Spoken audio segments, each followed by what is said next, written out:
شروع کرتا ہوں اس پاک پروردگار کے نام سے جس کے قبضہ قدرت میں آپ کی اور میری جان ہے۔ سنتے کانوں دیکھتی آنکھوں کو آپ کے میزبان شیراز کا سلام پہنچے۔ پیارے دوستو، فرانس کے خلاف پاکستان کی بڑی سفارتی جیت کے حوالے سے بڑی اہم خبر نکل کر سامنے آئی ہے۔ دوستو، فرانس ترکی اور پاکستان میں لفظی محاذ آرائی اب مکمل سفارتی جنگ میں بدل چکی ہے۔ دوستو، فرانس کے صدر کی جانب سے مسلمانوں سے متعلق نامناسب بیانات کے بعد ترکی اور پاکستان یہ وہ ملک ہیں جنہوں نے مل کر فرانس پر تنقید کی، بلکہ پاکستان کی درخواست پر پیر کو OIC کا اجلاس بھی طلب کر لیا گیا ہے، جس کے بعد فرانس پاکستان سے شدید خفا ہے۔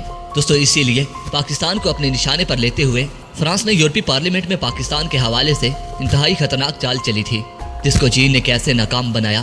ان تمام تفصیلات سے آپ کو آگاہ کرنے سے قبل نئے آنے والے ناظرین سے گزارش ہے کہ پہلے وہ بھی ہمارے چینل کو سبسکرائب کر لیں اور ساتھ موجود گھنٹی کے بٹن کو بھی پریس کر دیں تاکہ آپ لوگوں کو ہر ویڈیو کا نوٹیفیکیشن بر وقت ملتا رہے۔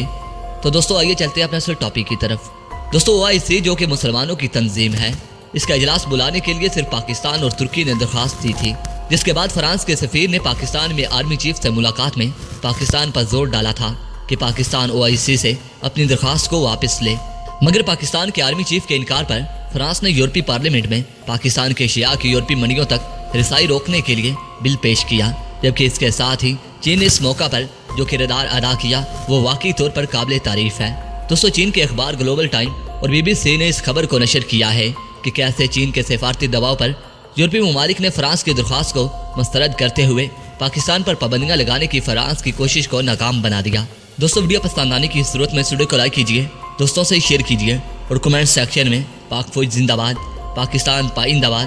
تو دوستو، اس کے ساتھ ہی اجازت چاہوں گا، اپنا ڈھیر سارا خیال رکھیے اور ہمیشہ نیک دعاؤں میں یاد رکھا کریں۔ اپنے میزبان شیراز کو اجازت دیجیے۔ اللہ نگہبان۔